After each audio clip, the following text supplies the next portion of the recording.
السلام علیکم ورحمۃ اللہ وبرکاتہ۔ الصلاۃ والسلام علیک یا رسول اللہ، الصلاۃ والسلام علیک یا حبیب اللہ، الصلاۃ والسلام علیک یا نبی اللہ صلی اللہ تعالیٰ علیہ وسلم۔ میں سر قادری علی حسین نظوی آپ حضرات کی خدمت میں حاضر ہوں کچھ بہترین معلومات کے ساتھ۔ جی ہاں، آج ہم بات کریں گے کہ اگر آپ بیمار ہیں یا پریشان ہیں تو کیا کریں۔ اسی حوالے سے ہم کچھ مفید باتیں جانیں گے آج۔ اگر آپ پریشان ہیں یا کسی مشکل میں ہیں تو سب سے پہلے آپ کے ذہن میں یہ خیال آتا ہے کہ شاید کسی نے کچھ کرا تو نہیں دیا، ہوتا ہے نا۔ اور جب یہ بات ذہن میں آتی ہے کہ کسی نے کچھ کرا تو نہیں دیا ہے تو پھر طرح طرح کی باتیں اور دماغ میں آنا شروع ہو جاتی ہے۔ اس لیے جب بھی کوئی ایسی بات ہو کہ آپ بیمار ہیں یا پریشان ہیں تو سب سے پہلے یہ بات ذہن میں لانا آپ چھوڑ دیں کہ کسی نے کچھ کرا تو نہیں دیا ہے۔ سب سے پہلے آپ غور کریں کہ کہیں میرے اعمال ایسے تو نہیں ہیں جن کی وجہ سے پریشانیاں آتی ہے، کیونکہ کبھی کبھی ہمارے اعمال کی وجہ سے بھی پریشانیاں آتی ہے، اور جب تک ہم انہیں درست نہ کریں تب تک ہمارے معاملات درست نہیں ہوتے ہیں۔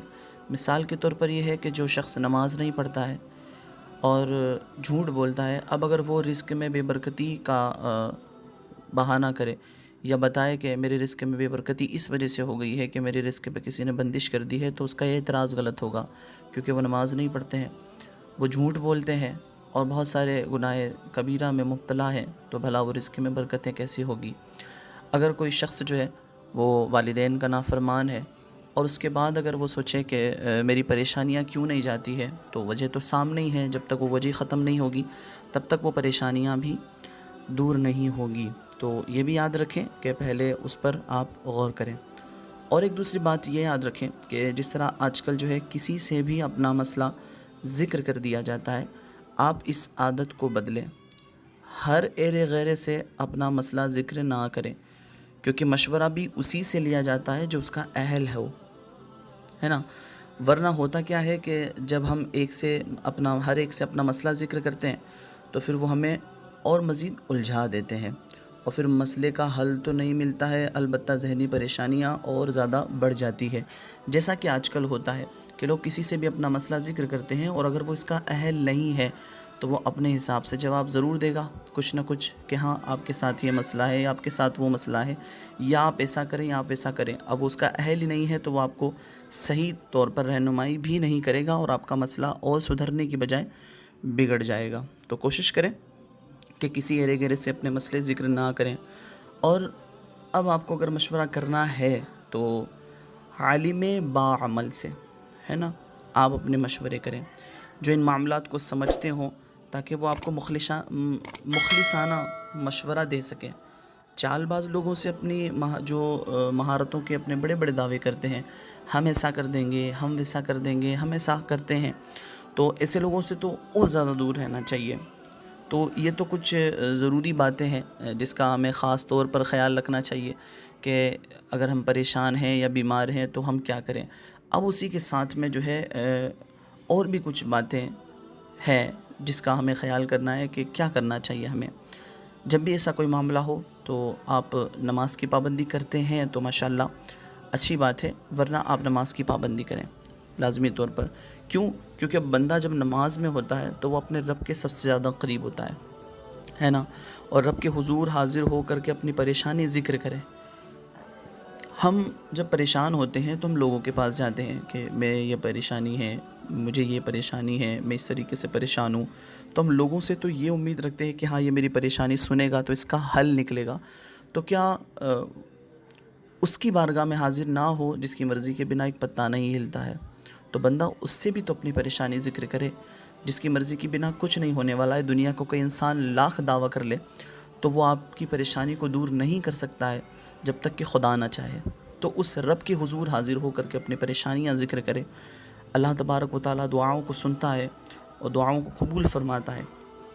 اب اس کے بعد جو ہے نماز کی بندہ جب پابندی کرے، پریشانیاں ہیں، آیت الکرسی ہمیں بتائی گئی، حفاظت کی نیت سے آپ جو ہے ہر نماز کے بعد اپنے اوپر پڑھ کر کے دم کر لیا کریں، تاکہ اگر نظر کا معاملہ ہے یا کسی اور چیز کا معاملہ ہے تو یہ ہو کہ آپ اس سے آپ کی حفاظت رہے۔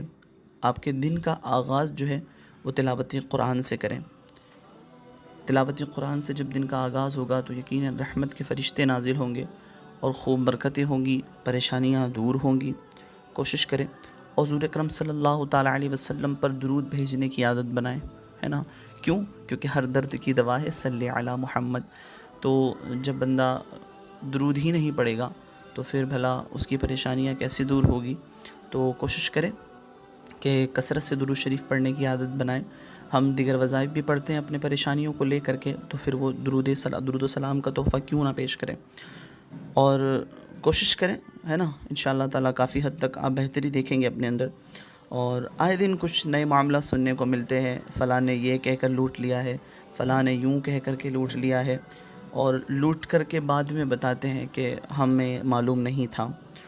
اور جو بازاروں میں دکانیں کھول کر کے بیٹھے ہوئے ہیں تو بھلا وہ کب آپ سے کہیں گے؟ آپ خود سوچیں کہ وہ آپ سے کہیں گے کہ نہیں آپ کے ساتھ کوئی مسئلہ نہیں ہے، آپ نماز کی پابندی کریں، آپ ذکر و اذکار کریں، تلاوت قرآن کریں، درود و سلام پیش کریں۔ کیوں؟ اس کو تو دکان کھولی ہوئی ہے، اس کو تو چاہیے یہی کہ وہ آپ کو بتائے کہ آپ کے ساتھ یہ معاملہ ہے، اتنا بڑا معاملہ ہے۔ اور جب آپ کو معلوم ہوگا کہ ہاں میرے ساتھ پریشانی ہے، تو ایک پریشان حال انسان سوچتا ہے کہ کسی طریقے سے میری پریشانی دور ہو جائے، اور جب وہ یہ سوچے گا تو یقیناً پھر جو ہے وہ سامنے والے کے جو بھی مطالبات ہوں گے وہ اس سے پورے کرنے ہوں گے، اور پھر آپ کی حلال کمائی، محنت سے کمائی، وہ آپ کی چلی جائے گی۔ تو بہت احتیاط کرنا ضروری ہے ان ساری چیزوں میں۔ جب بھی آپ پریشان ہیں، بیمار ہیں، کوشش کریں کہ صحیح عاملین کا انتخاب کریں، ان سے مشورے کریں، اور حال میں باعمل سے مشورے کریں۔ کوشش کریں، انشاءاللہ کافی حد تک فائدہ محسوس کریں گے آپ، ورنہ آئے دن روزانہ نئے معاملات سننے کو ملتے ہیں۔ پریشان انسان بہت سارے ہیں، بہت ساری پریشانیاں ہوتی ہیں، لیکن ہماری ذمہ داری ہے کہ ہم جس طریقے سے ہم بیمار ہوتے ہیں تو ایک صحیح ڈاکٹر کا انتخاب کرتے ہیں کہ صحیح ڈاکٹر سے مشورہ لیا جائے، صحیح ڈاکٹر سے علاج کرایا جائے۔ آپ جا کر کے میڈیکل والے سے یہ نہیں بولوں گے کہ میرا آپریشن کر دیجئے، یا مجھے کیا ہوا ہے آپ بتا دیجئے۔ اس کا کام صرف اتنا ہے کہ آپ جو دوائی مانگیں وہ دوائی دے دیں۔ اسی طریقے سے جن لوگوں کو کچھ نہیں معلوم ہے، آپ جتنا بتائیں گے وہ اسی حساب سے وہ معاملات کریں گے۔ تو کوشش کریں، انشاءاللہ تعالیٰ کافی حد تک اپنے اندر بہتری محسوس کریں گے، اور اپنے آس پاس والے لوگوں کو بھی سمجھائیں اس تعلق سے، ہے نا؟ امید کرتا ہوں آپ میری بات کو سمجھیں گے، اور چینل کو آپ حضرات سبسکرائب کر لیں، نوٹیفیکیشن بیل آئیکن بھی دبائیں، ثواب کی نیت سے شیئر کریں اسے۔